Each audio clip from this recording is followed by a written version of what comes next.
We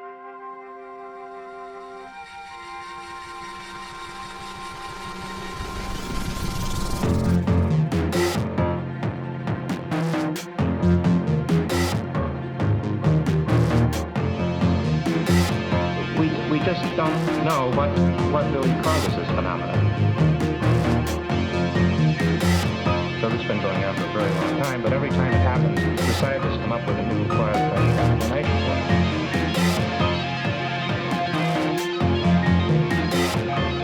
We just don't know what really causes this phenomenon.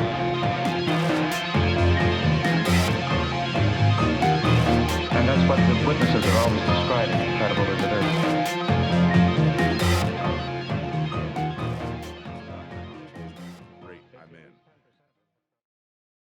Welcome to Don't Turn Around, a podcast about the paranormal and the unexplained and the profound impact these events have on our lives. This is a place for amazing stories of the human experience and how they are impacted and intersect with the paranormal. If you've got a story to share, shoot me a note at dtapodcastinfo@gmail.com. Love hearing some of the stories that have been coming in, and who knows, maybe I will have you on the show. Thanks to the whole entire Don't Turn Around community. Without you being part of this community, without you listening to these episodes, following on Instagram, sharing these shows, nothing would be possible. So you have my most sincere gratitude. A special thanks to the Patreon pledges. Without you guys, well, we wouldn't be able to keep the lights on or keep those servers up and running. So your support is truly appreciated. Finally, if you feel so inclined to take a few seconds and swing over to Apple Podcasts, Spotify, or wherever you listen to your podcast and leave the show a glowing 5-star review, your reviews come in so handy to getting this show out to more ears. All right, enough chit chat. Let's get into it. Tonight's guest is an author, musician, illustrator, and one of the most compelling voices in the world of the unexplained. He is best known for his in-depth research into high strangeness, folklore, and the intersection of the paranormal and the natural world. He's the creator and host of the podcast Strange Familiars, where he dives deep into eerie tales of cryptids, ghosts, missing people, and more.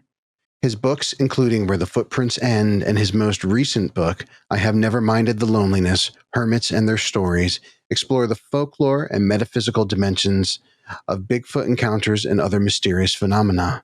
Timothy brings a unique blend of curiosity, artistic sensibility, and, of course, scholarly insight to the strange stories that defy explanation. Timothy Renner, welcome so much to Don't Turn Around, or I guess I should say welcome back. Oh, thanks for having me. Absolutely. You were actually one of my very first guests about 4 years ago, and I'm still doing this, and in part thanks to you, and the great content that you put out there remains always a huge inspiration. Oh, thank you. So for those watching, I'm going to show you how much of a rebel I am. Oh, let's see it. Let's see it. I've turned around. You turned around on the air. And you told me not to. And that is a Don't Turn Around first. The very name of the show. That is a Don't Turn Around first. And that's the kind of humor you get with me. And that's the kind of humor I love. fully dad humor. Dad humor is the only humor, at least in my life now, as far as I'm concerned. My kids may have something different to say about that. I think they appreciate it, though, in their own way. No, I'm happy to be back. Thanks for having me. Yeah, absolutely. So tonight, I want to talk a little bit about the power of place, and in particular, the woods. Some of my most profound encounters with the unexplained have happened in the woods, and you've shared some incredible stories of what you've experienced out in the natural world. And so I really wanted to pick your brain a little bit on that and hear some of your insights and wisdom and, of course, your stories. But I did want to ask, have you always been an outdoorsman? Have you always been into going out in nature? Yeah. I mean, I grew up on a farm. Yeah. And there were no kids my age. I think after about the age of, I don't know, what's third grade? Whatever, after I was in about third grade, was I 8 years old? Something like that? Yeah, that sounds about right. There were no kids, the kids my age that were in the neighborhood moved. And I was the youngest of a large family. I have 5 brothers and sisters. Well, 4 brothers and a sister. And I was the youngest, and they didn't want their dumb little brother hanging out with them. Of course not. So they went off into their world. So I had to entertain myself. And, in many, many ways, it sounds lonely, but in many, many ways, I'm very, very thankful for it because it taught me how to be alone. Yeah. And it taught me the value of creativity. Yeah. Because, Mom, I'm bored. Oh, go draw a picture. That's not, and so I did. And so you did. And now look at your artwork today, which is magnificent. It's, put me on a path there. So, but no, I one of the other things I did was just go wander the woods. I had no regard for no trespassing signs. Hunting season, I did not have a fear in the world. And the interesting thing is, for all the weird stuff I've encountered as an adult, as a kid in the woods, I can't name one spooky thing that happened. Yeah. Yeah. I loved it. And I spent all day and night, in the woods, and can't really remember anything truly spooky that happened. So let me ask you this, because I think there's definitely can be a delineation between spooky and things we can't explain, and then outright spiritual experiences in the woods. In your early years of wandering through the forest, did you experience anything that was unexplained? Where did that intersection happen for you, where you began to notice the other in between the trees? So I probably, it was there all along. Mm-hmm. And I think something, circumstances, or a very, very protective canine best friend. Yes. Or, maybe some kind of, guardian angel, if you want to go that far. Yeah. Sort of kept it from me. But what I did find as a child, nothing, like I said, nothing spooky, nothing unusual. I mean, I would love Bigfoot. I loved all that stuff. I would have, probably scared my pants off, but I would have thought it was cool at the same time. Yeah. But honestly, at this point, I look back and I'm a little confused by this, because I spent a lot of time in the woods and wandering and going places. I didn't even know where I was sometimes. Yeah. I just go and figure it out. At some point I come to a road and I just, oh, where am I? And then, and it's, walk till I recognize where I was and get back home somehow. So, but but I do think, and I wouldn't have known this at the time, and I wouldn't have been able to put this into words at the time, but what I did find was a kind of spirituality in the woods. Okay. And realizing that it's a place I wanted to be, and a place I needed to be to find peace and to find myself. But again, I couldn't have put that into words as a kid. I think it was a process, and looking back now, I think that's what, was happening there. Yeah. Yeah, absolutely. And do you think that this underlying energy, the other, as you call it, do you think it could have been aware of your presence, but not revealing itself to you until you were in a place to be able to be open to it? Possibly, or handle it, right. Mentally. Yeah. Would I have seen something back then? Would it have kept me out of the woods as a kid? I don't know. Right. I don't know. And maybe in its wisdom, the other knew that I needed to be in the woods then. Yes. To be in the woods now, where it can have interchange with me. Yeah. Yeah. So when was your first experience in the woods that would be categorized as unexplained? First one. Jeez. I don't know. I'm making you work for it. Yeah. Or it doesn't have to be first, but any early experience that has stuck with you. Yeah. Again, as a kid and a young adult, it was such a place of safety and peace for me that I wouldn't have even thought anything possibly bad could have happened. Yeah. Honestly, I tromped through the woods without a fear. Never thought, you know, there's a big creek behind our house. Copperheads. Yeah. I never thought of, you know, nothing like that. Yeah. It's just, I was out there. The woods were mine, you know, mine to explore and mine to experience. So it was later, it was as an adult that I started to sort of see the possibilities, I guess, of the other and see the way it manifests and, you know, start realizing, oh, okay, so weird things happen out here. And really the first thing that I can note of, it would become that chessboard experience in Hex Hollow, where I started, you know, moving these stones around and they'd be moved back every time I went there. I've told the story a million times on my podcast and others, but it was probably then that I realized, okay, there's something's going on here, you know, that's it's not human hands. And can you share a little bit more of that story for my listeners? Sure. Yeah. So, it's a place, I call it Hex Hollow. It's a park in York County. It's Spring Valley Park, but it's by the very famous house of Hex murder. Nelson Raymar was in 1929, I think. Yeah. There was a murder. Someone thought he put a hex on them. He did not. He was a healer, and they murdered him because someone told them they had to get a lock of his hair or his hex book, and then in trying to do either of those things, they ended up murdering him and tried to burn down his house, but they did not accomplish that feat. The house still stands. But anyway, near this house is a county park, and you know, I think the locals just kind of shorthand call it Hex Hollow instead of Spring Valley Park. So if you hear me refer to Hex Hollow, it's the public park, really. I'm not going to this guy's house. That's private. Right. Good way to get arrested. Don't do it. We don't like that. We don't like that around here. They're very, very, like, I see folks all the time, like, post pictures of the house. I'm like, stop by, take a picture, and move along, because if you're there very long, the cops will show up. They will show up. They are very aware of when people are around them. And there's nothing spooky about that. That is very on this side of the veil.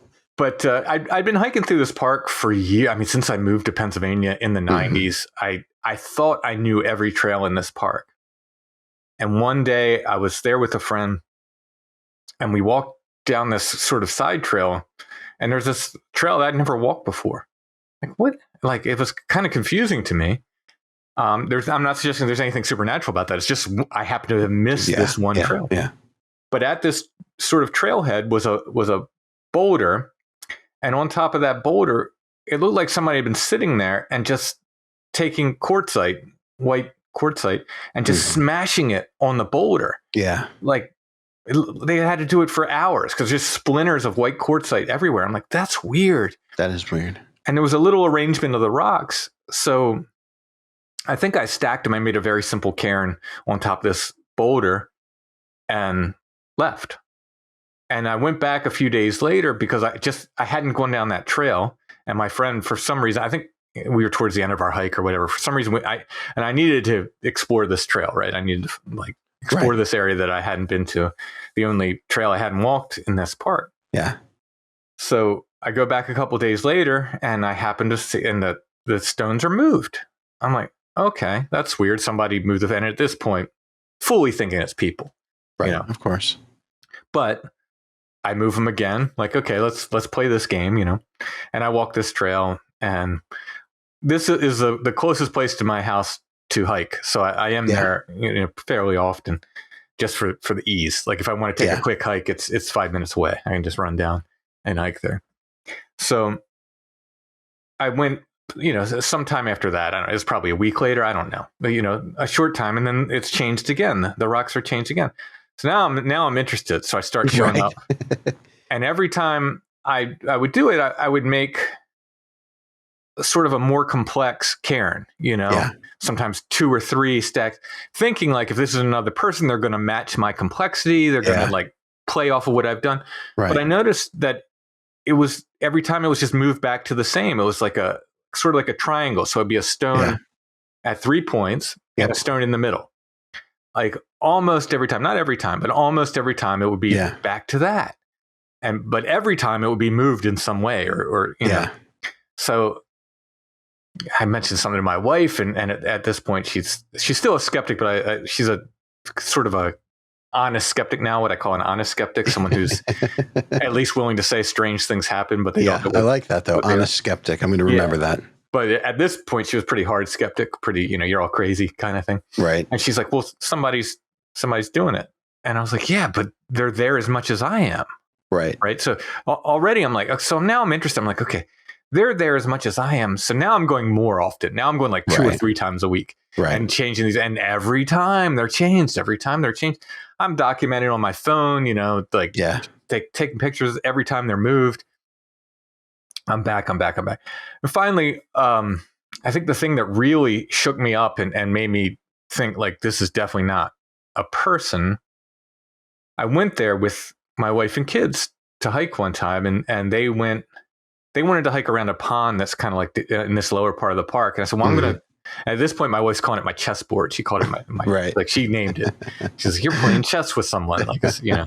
So I said, I'm going to go check my chessboard and I'll meet you guys back down here. So, you know, I hike up there and I rearrange the rocks and everything, come back down and I meet him and she's like, oh, I want to go see it. I was like, okay. So back up we go. There, I'm thinking maybe 10 minutes since I was there. Yeah. 15 at the very most. We get back up there and everything's as I left it, except now there's this giant leaf, like a huge leaf underneath one of the stacks of rocks that I put there. I did not put that leaf there. No. And I'm like dumbfounded at this point. I'm looking at it, I'm like, what? And I'm looking in the woods. They have to be here, right? If this is a person, they have to be around here. They have to have seen me do what I did, come right away, change it or slide that leaf under and bolt, you know, to get it done that fast. And I'm like, that is weird. Like, and I'm getting chills and I'm like, okay, something else is happening here. You know, I truly didn't think it was even possible for it to be a human at that point. But I'm just like, the first place you go to is, okay, a person was here. Where are they? You know, I'm looking around, nobody. This continued, like that was summer. It continued through the fall into winter. And it was a day in January and we had gotten a light dusting of snow, like just a real light dusting of snow. There's a couple parking lots to park in this park. It's a pretty big park. Yeah. So all I can say is no one was at the parking lot that I parked at. Right. I don't think anyone else was at the park. This was a weekday. It was, people don't tend to go down there during the week, on weekdays, in the winter anyway. I don't think anyone else was there. I'm hiking and I go up and you kind of go up this big hill and then you turn left to go up another hill on this trail to get to where the chessboard was. Yeah. And I'm just at the point where you start to turn left and I hear sounds like somebody taking 2 stones, smacking them together. Yeah. And it sounded like it was sort of down the hill. So I walk down, I'm looking, I'm like, what was that? Don't see anything. So I start heading back up the hill and there was a massive murder of crows there. Yeah. But they were used to me and they would announce my presence all the time, but they wouldn't freak out when I was there. Well, this day they freaked out. Really? And they flew and, I use a walking stick. They flew so close to me as they came out of the trees and they were like just squawking and they were upset. That all I had to, if I just raised my walking stick, I could have touched a crow. Yeah. I feel like they were that close to me. Wow. And I was like, wow, that's weird, but okay, and I'm still not thinking, anything supernatural. I'm just like, oh, of course, that's weird. And up the hill I go and I get to the chessboard and I start rearranging things. And suddenly I'm hit with this smell.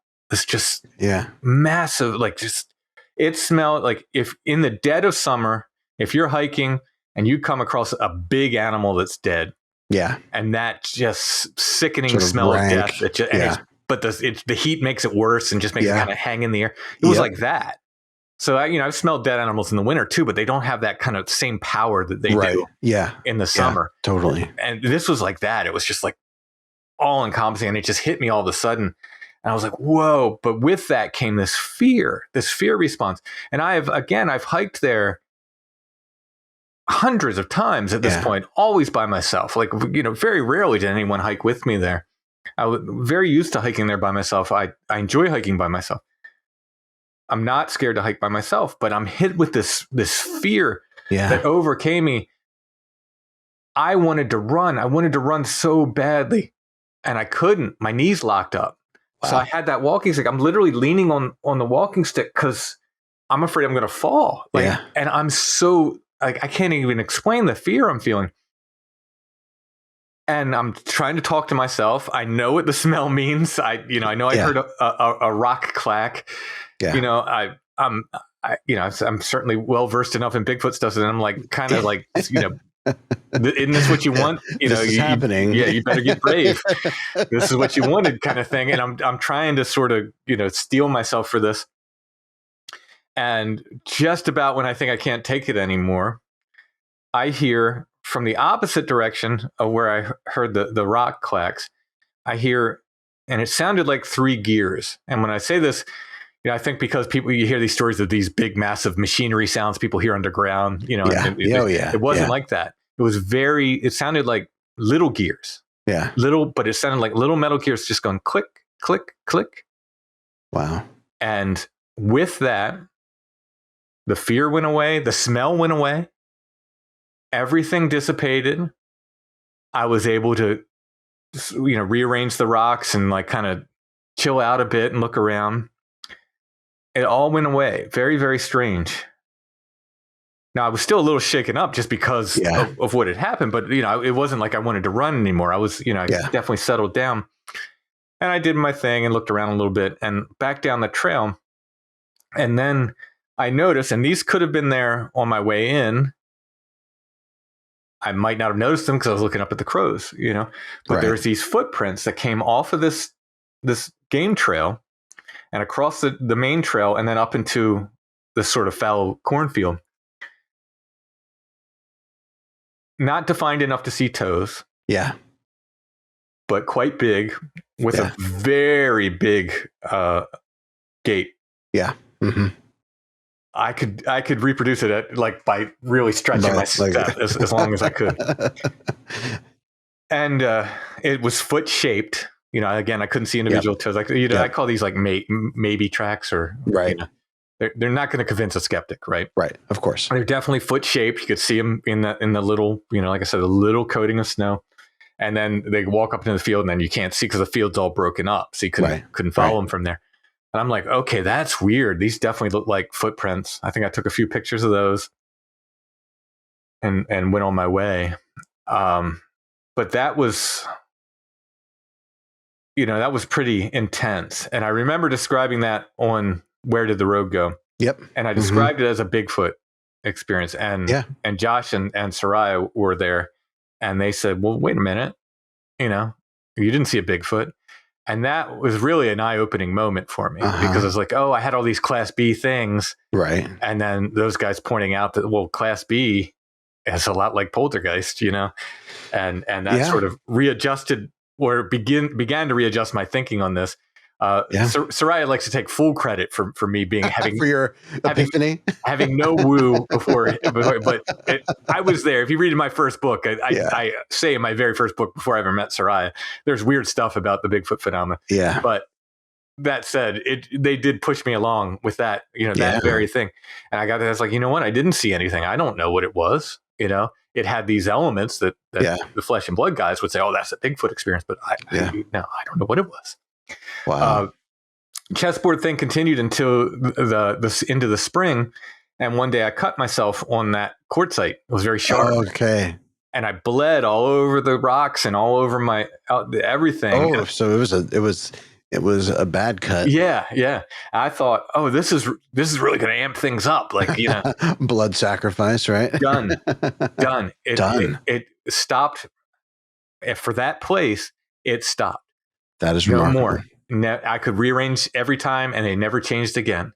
So whatever it was about that, it didn't like that, or I don't know, whatever, it ended. That ended it. So it did continue in a sense and not in the same way in another part of the park later on. So let me ask you this. So you mentioned that fear that you felt, which was quite incongruous with what you typically had felt, at least as described up until that point in being in the woods. And how did you kind of come to terms to that? How did you process that somewhat newer feeling in a very familiar place? Did that change things for you at all? It did. It took me a bit, and I didn't realize how much it did affect me. Mm-hmm. Especially at night, we would go out and do these things, and I found myself. Now, I wasn't so afraid that I couldn't do it. Right. I could make myself do whatever. Yeah. But I was definitely in a agitated state, I think, a lot of times. Yeah. And it was talking to Brother Richard, one time, and he simply mentioned, like some measure of what you put into this, you're going to get back from it. Yeah. And really sort of helped readjust my thinking on this and made me a lot calmer. And I have to say, my experiences are much better now because I go out in a calmer state. Yeah. I'm less worried. It's not that it gets scary. Sometimes you're out in the woods at night. You can't, I have horrible night vision. Yeah. I can't see well at all at night. So things make noises. I don't, unless they're right up on me, I can't tell what they are, and I remove the paranormal from it. It could be anything. Could be anything. and it gets creepy sometimes. It gets, and sometimes outright scary, but it's a different kind of thing. And I can absolutely face it. And there's a different calmness. And I do feel like I have a much better relationship, with the other, with the phenomena because of that.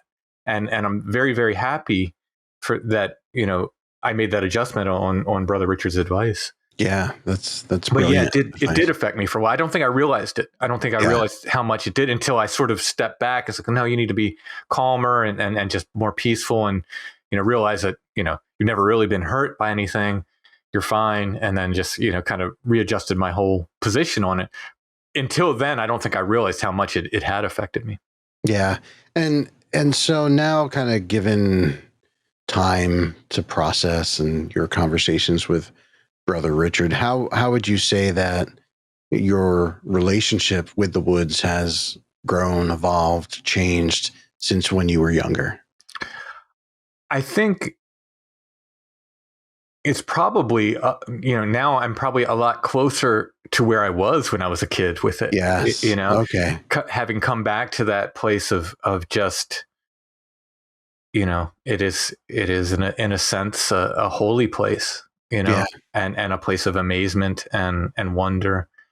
So it's not that I ever lost that, but I think I just added that element of like, oh, the other is something to, it's constantly there. And, I have to always be aware and it's, and it's just, I don't know, it's more relaxed. It's better. It feels more like that sort of place I was when I was a kid, where it's like, I want to be here.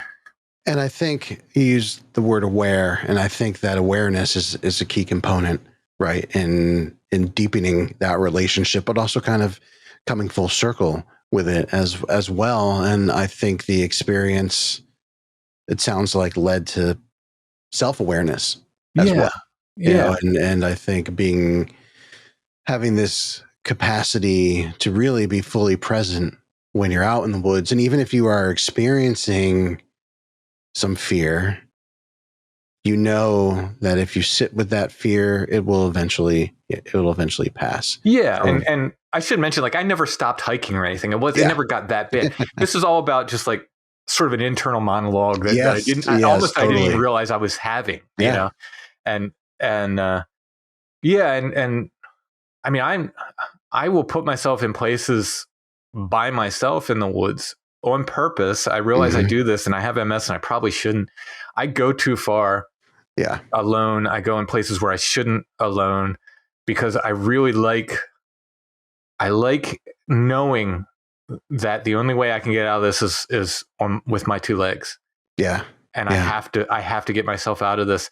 I don't know if that's a psychological problem, but I find I really like doing that. Like I like when I get in these situations, I'm like, well, only one way out. You got yourself into this. There's only one way out.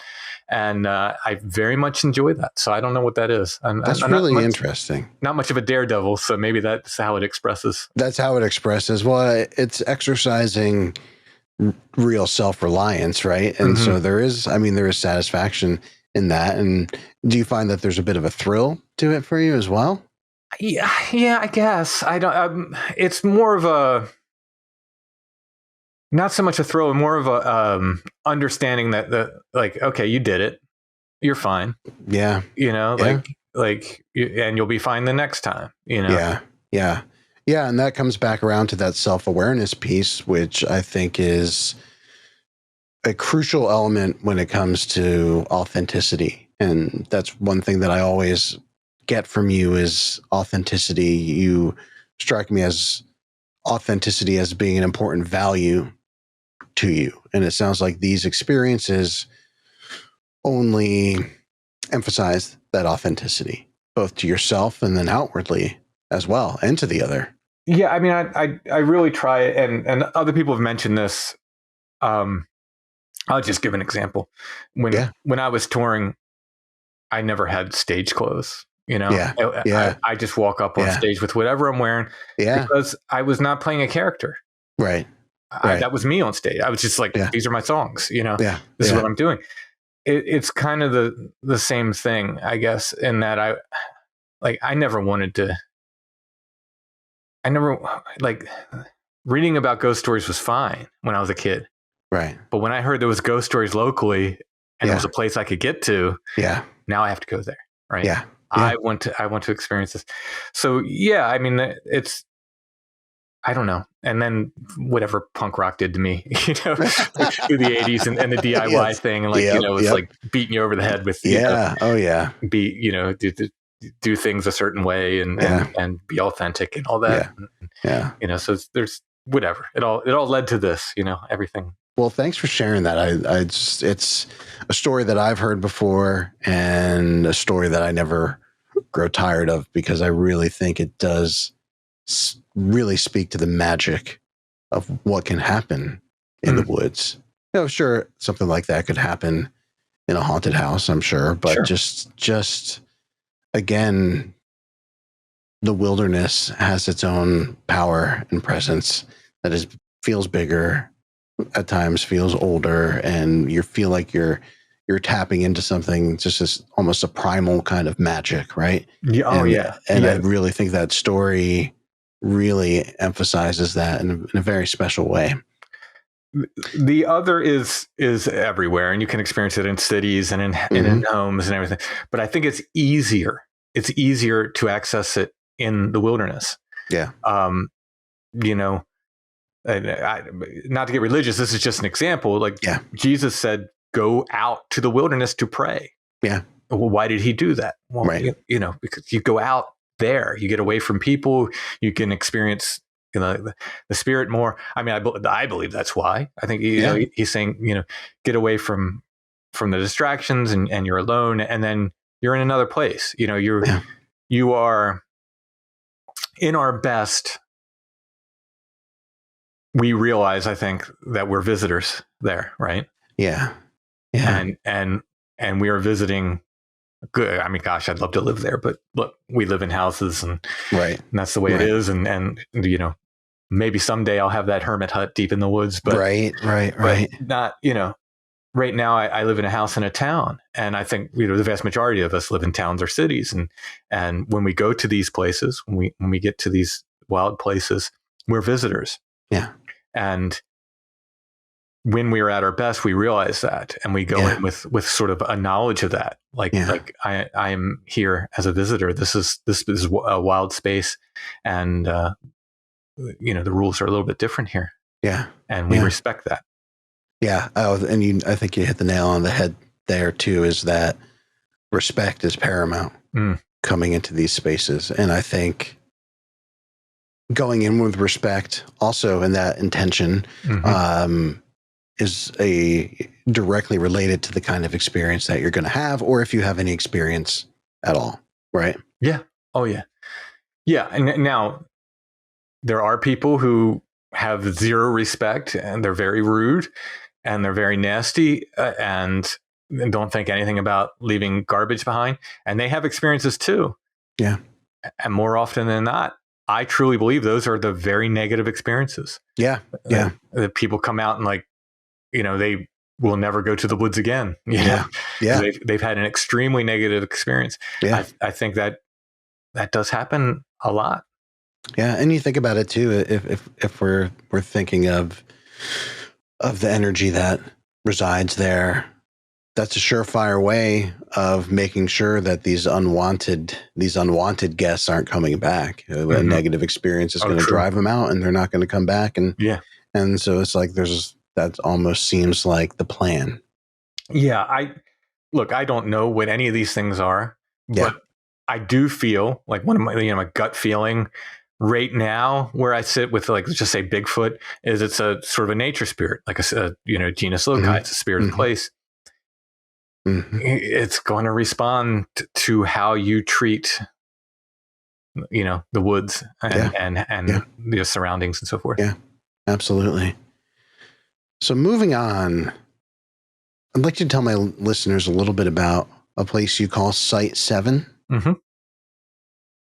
So it's this is a place in York County. It is private property, so it's a code name. There are not sites 1 through 6 or 8 through whatever. It was a neat alliteration, and we just started calling it that. Yeah, hey, it sounds great. It adds an air of mystery to it for sure. I think we were riffing on, what's that Flesh and Blood group down south has that, like, Area X or whatever. Yeah. I think we were kind of riffing on that. Yeah. Which there is a funny story about. Related to that, directly to Site 7, related to those folks. But no, as we started going there, and we started seeing lights. Like, I first heard about it.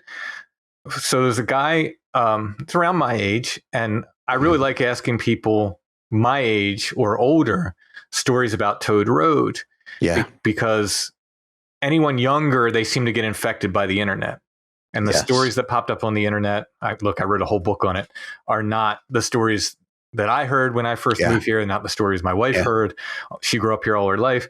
Not the stories I was told by people who lived here all their lives when I moved here. Yeah. It's like this fiction that somebody made up on the internet, and then that became the story. Right. So I like talking to people, like I said, my age or older. And this guy's around my age. And I said, hey, did you ever go to Toad Road? And he's like, no. We went to this other place, and he describes this place that ends up being what we call Site 7. And he said, yeah, when we were there, it's like we would get stones thrown at us by these hobos in the woods. That's what he said. I said, wait. Did you ever see these hobos? He said, no. Yeah. So what you're saying is rocks just came out of the woods at you. He's like, yeah. I'm like, okay. All right. So, and he told some other stories about being chased by albinos on the road, people with albinism. Now, this is a common urban legend thing, on abandoned roads, all over the country. There's stories of people getting chased by people with albinism. Yeah. The strange thing, though, in Connecticut, where I grew up, it was the melon heads. Yeah.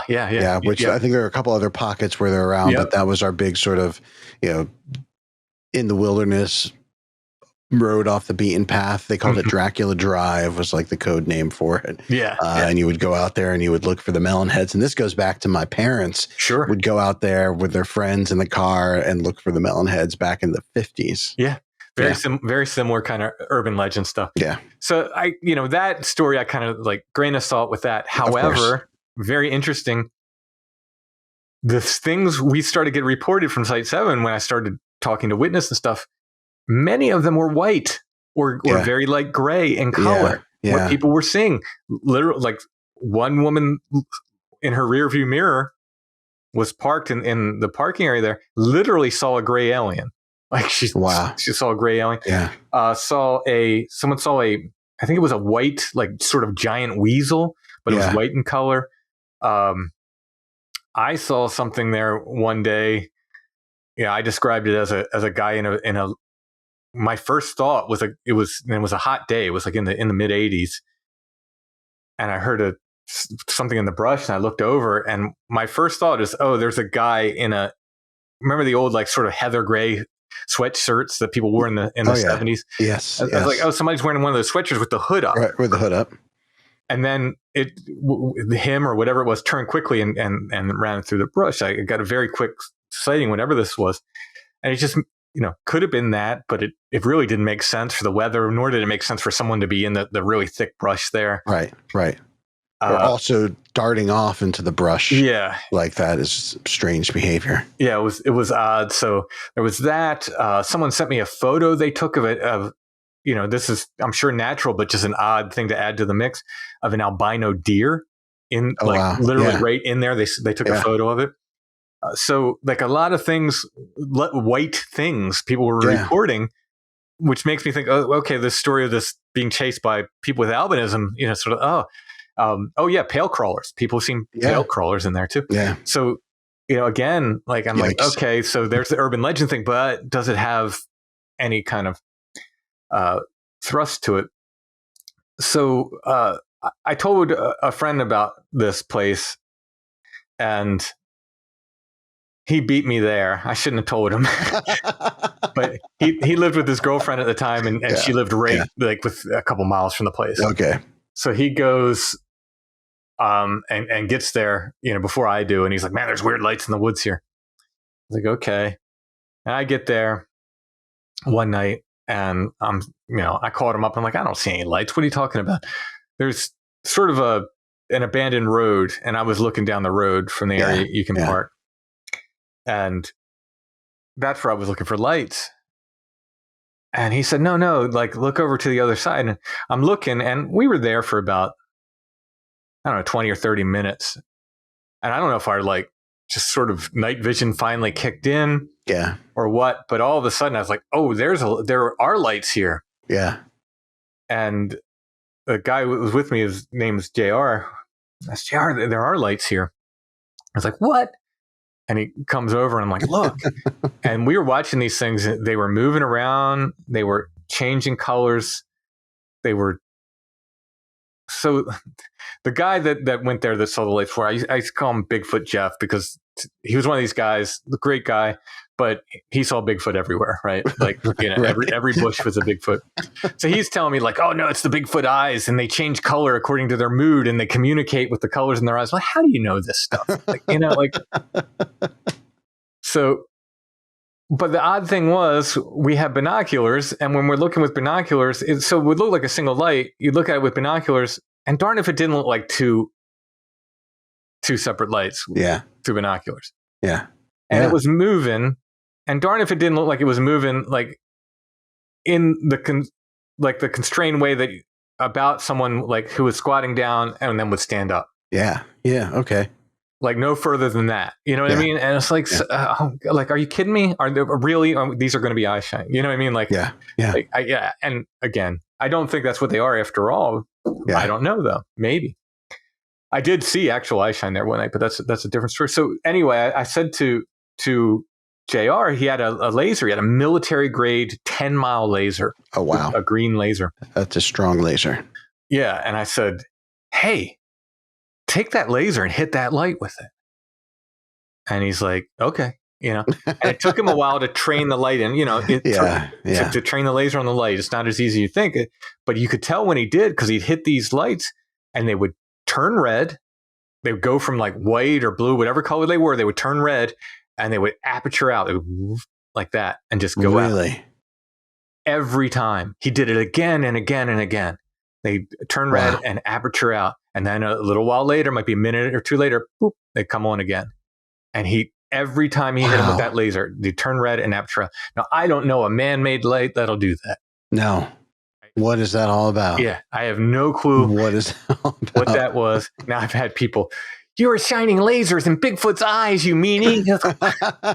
Were we? I don't know. There's like a pack of Bigfoot with like an eye patch now. Yeah, right.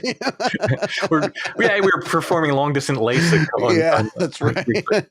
Yeah, that's just wild. It was so that was really cool. We like I said, another night we were there, and we would hear things in the summer, especially when there's a lot of brush. You could hear things walk all around you. Where we park is like 3 sides woods, and you could just hear things walk around and around and around, and they would get closer and closer, but you never see anything. Yeah. And 2 times we experienced this.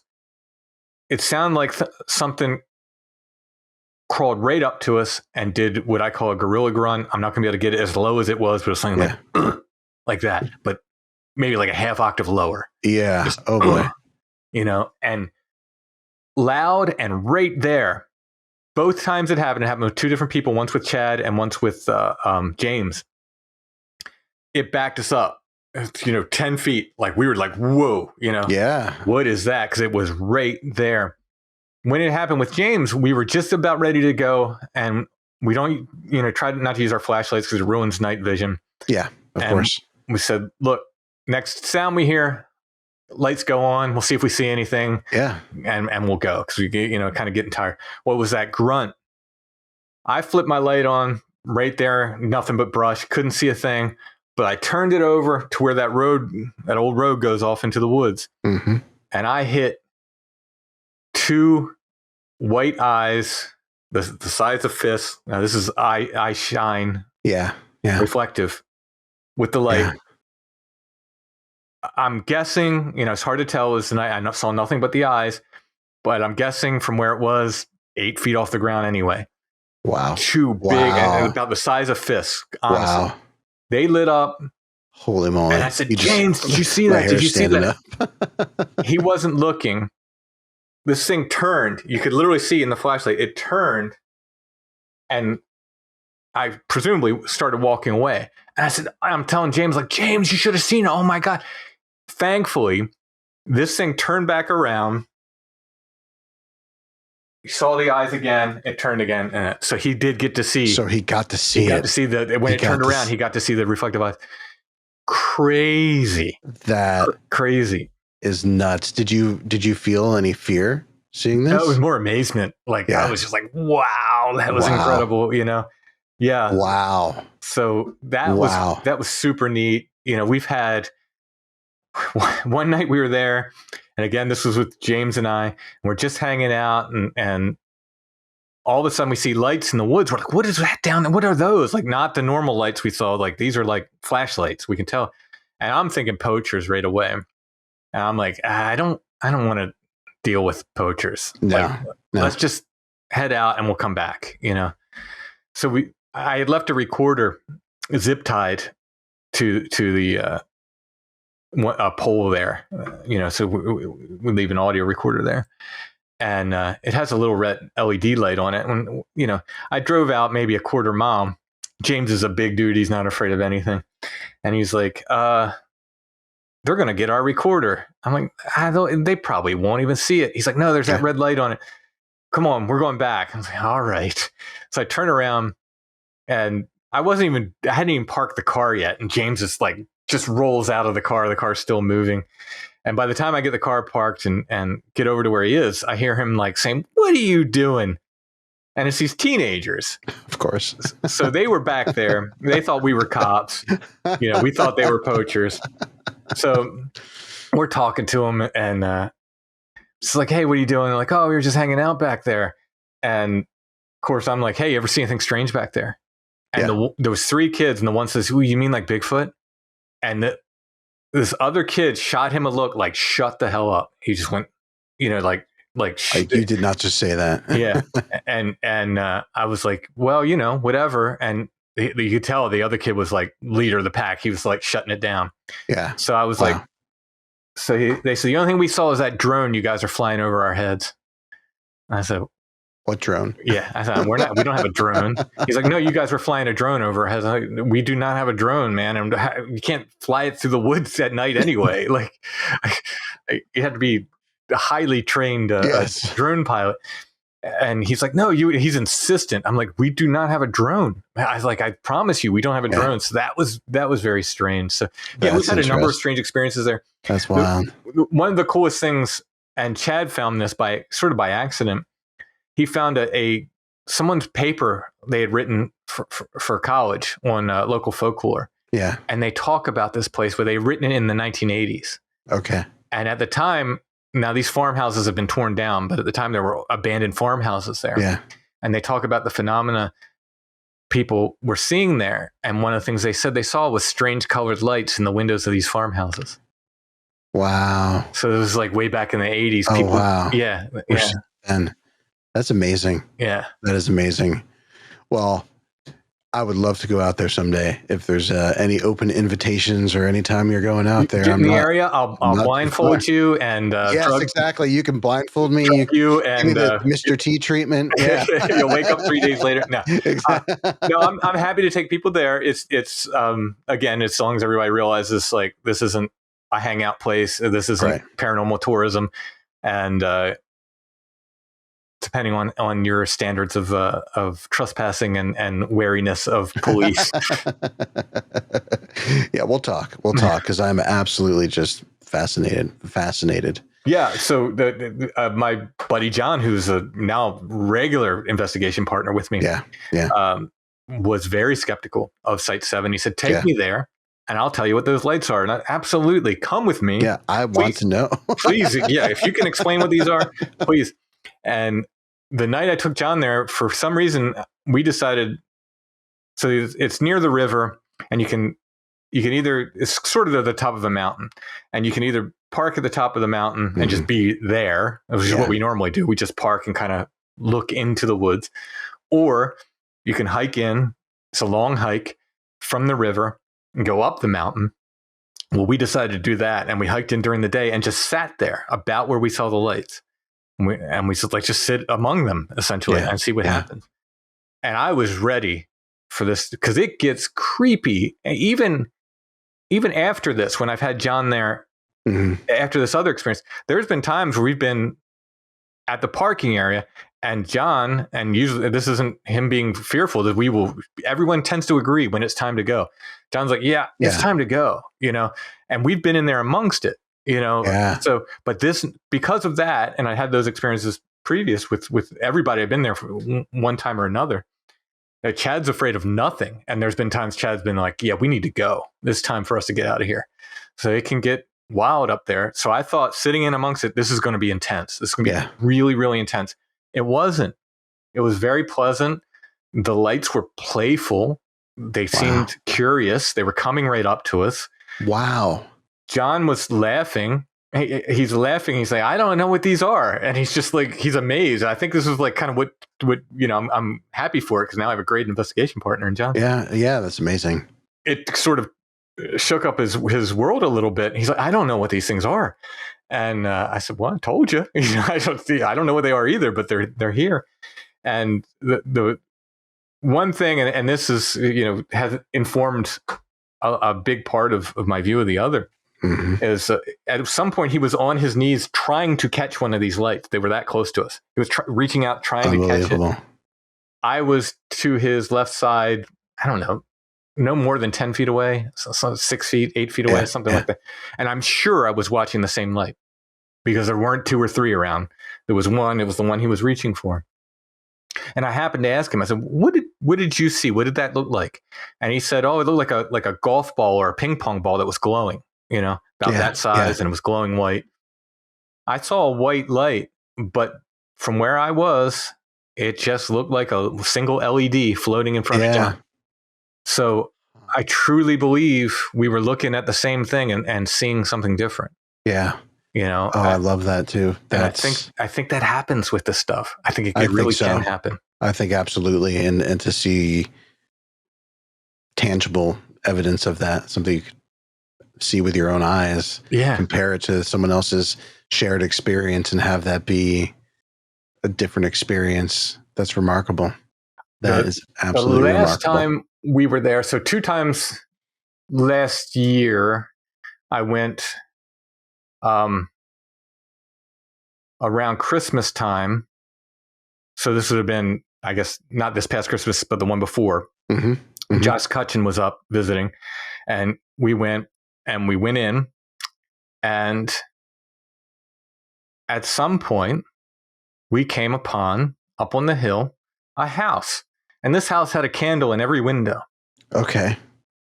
And I thought, oh, because there's one light we see dependably. Yeah. And it's about where this house was. And I thought, that explains that light. Now, in no way do I think it explains. It doesn't explain the one John was trying to catch.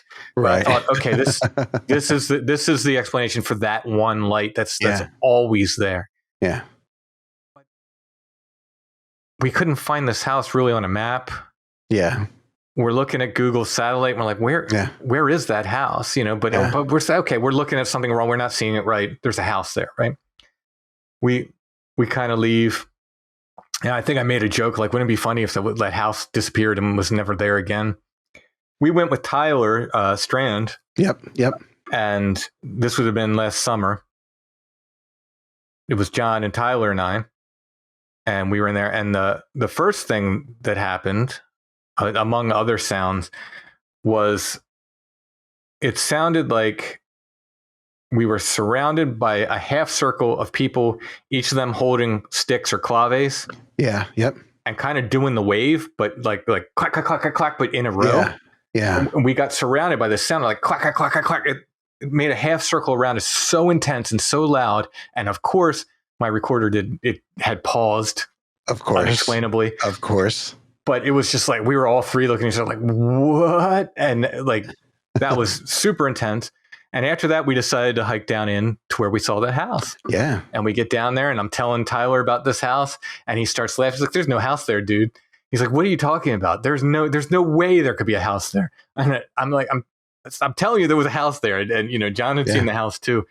So there may be a disappearing ghost house in there amongst all the other weirdness. I'm reminded. Why not?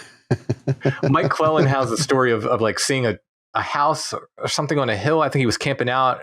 Yeah. And then he woke up in the morning and it wasn't there or something like that. So it kind of reminds me of that story. But this house had a candle in every window. Now, again, it was around Christmas time. People do that. Yeah. Right? Oh, yeah. But it's very odd. This is a very odd place. So very strange place. I'm fearless about taking people there. And I cannot guarantee anything's going to happen. But if there's one place you want to go that has the best chance of something happening, that's where. But even then, I find in these places where you tend to have experiences and you go at a time and you don't have those experiences, you can still feel it, right? You still feel it, even if you're not seeing or hearing or having those outright experiences. You still feel that energy. I think so. Yeah. And I think that alone is worth the price of admission, is to just be in that sort of space. That's amazing. Thank you for sharing that. We are on the tail end of things. I can hardly believe that an hour has almost gone by, but I did not want to close out the show before we had a chance to talk about your new book, I Have Never Minded the Loneliness, Hermits and Their Stories. So can you tell the listeners a little bit about this book? Sure. It's I became obsessed with hermits after my wife bought me a photo of a hermit. Bigfoot in the old days they called him a wild man. Yeah. Yep. And not Bigfoot. And she said, "Hey, this looks like a wild man." And she gave me a picture of a hermit. And it sat on my desk for months and months, and I didn't do anything with it. And one day I had a little extra time, and I said, "I'm going to research this guy." It had his name on it. Yeah. Billy Woodruff from Colebrook River, Connecticut. I looked him up, and he had this amazing story. And I thought, this is incredible. And then I started collecting other hermit, and we were doing stories about hermits and strange familiars. Yeah. People seemed to like them. Collected a bunch of other hermit photos, and after a while, it hit me that some of these photos I have of these people, I may have the only photo that exists of them that's left of them. Yeah. And the idea of the second death, like you die once and then you die again when everybody forgets you. Yes. And this idea of the second death came very heavily upon me. It's sort of in a good way. Yeah. And I thought, A, they have amazing stories and they're fun to write about and they were fun to research. Yeah. But B, I kind of felt like, man, I want to tell their stories. I have these photos of them. I want to tell the stories. So I spent way too long researching, and it took me, I think, 4+ years to get this book out. Yeah. But it was a joy to research. It's my favorite book I've ever illustrated. So it's illustrated with my drawings, but also photos. Almost every hermit I write about. There's a couple that you don't have photos, but almost every hermit I write about, I have at least one photo. Some of them I have several photos of that I've collected. So you get to see them. I write about them, but it's got my favorite illustrations I've done for any of my books so far. It was just a joy and a real labor of love, which I'm also glad is over because it was hard. Yeah, because the emphasis is labor. Yeah. I personally cannot wait to pick up a copy, and I'll when we start wrapping up, I'll make sure you can share all those details. Sure. And I think there's a parallel to the hermit, to the life of the hermit. Mm-hmm. and the other, and the power of place and the power of woods. And immediately when I was thinking about this today, the Hermit tarot card came to mind, and just that that's a very spiritual card, right?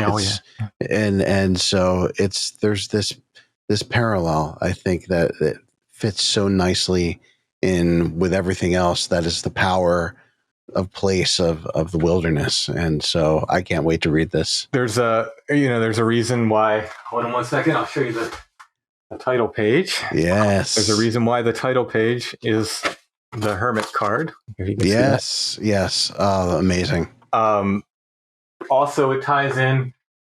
So I did not know that when I mentioned that. One of the hermits I write about is actually the guy on the cover. This is a proof, so the regular one doesn't have that proof thing on it. Proof thing. That fellow there, his name is Brusher Mills. He was a snake catcher from England. And until very recently, they thought he was the guy on the painting on the cover of Led Zeppelin 4. Oh, no kidding. No kidding. Which it ended up he's not, but until very recently, everyone thought like Brusher Mills was that that guy. Wow. But when you open that album up, what's on the inside of that album? The Hermit. Yes, that's the very the Hermit from the tarot cards. I might have to put that on tonight as I'm unwinding. That's a really great point. So so it's, a lot of like little things like that kind of weave in to synchronicities and stuff. I love it. I'm so excited to read this. I'm so excited. Now, we are nearing the end here, so I want to give you the opportunity to just let folks know what you have going on, things you have coming up that we should be looking out for. Yes. Okay, so the big news is, as of August 13th, Strange Familiars is part of the SpectreVision Radio Network.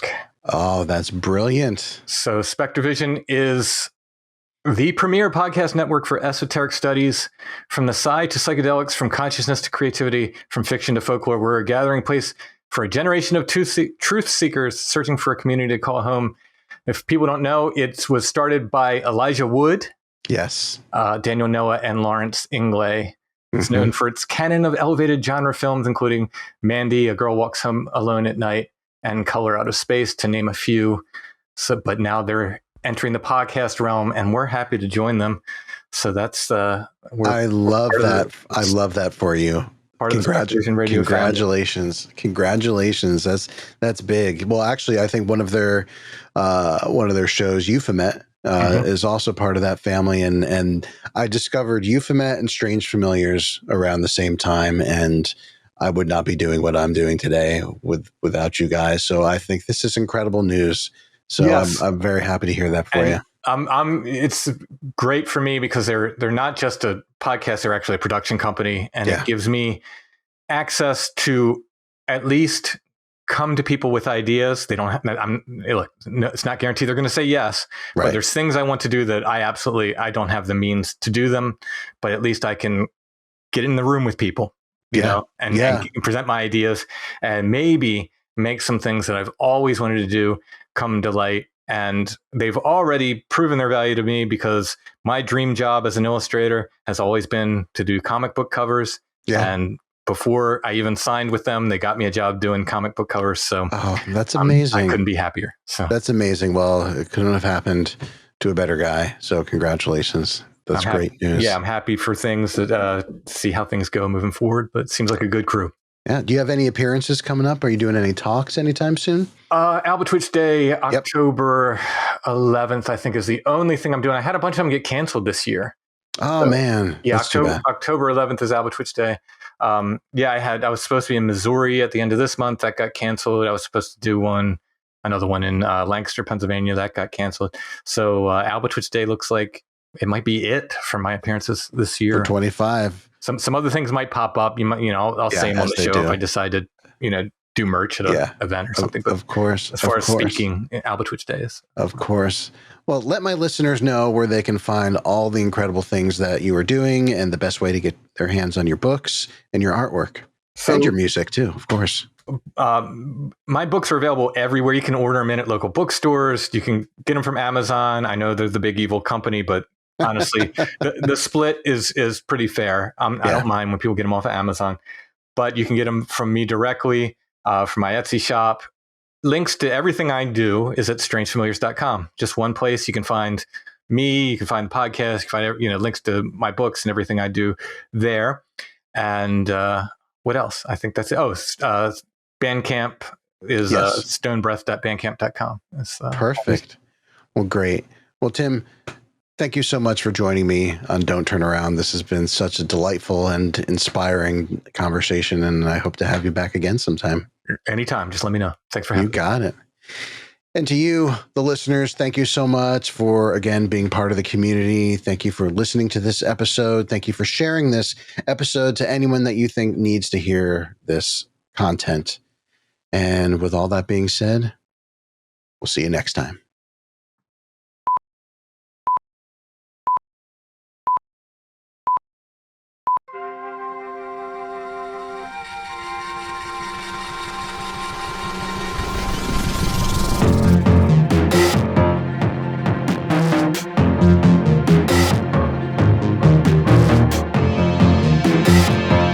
We just don't know what really causes this phenomenon. So it's been going on for a very long time, but every time it happens, the scientists come up with a new required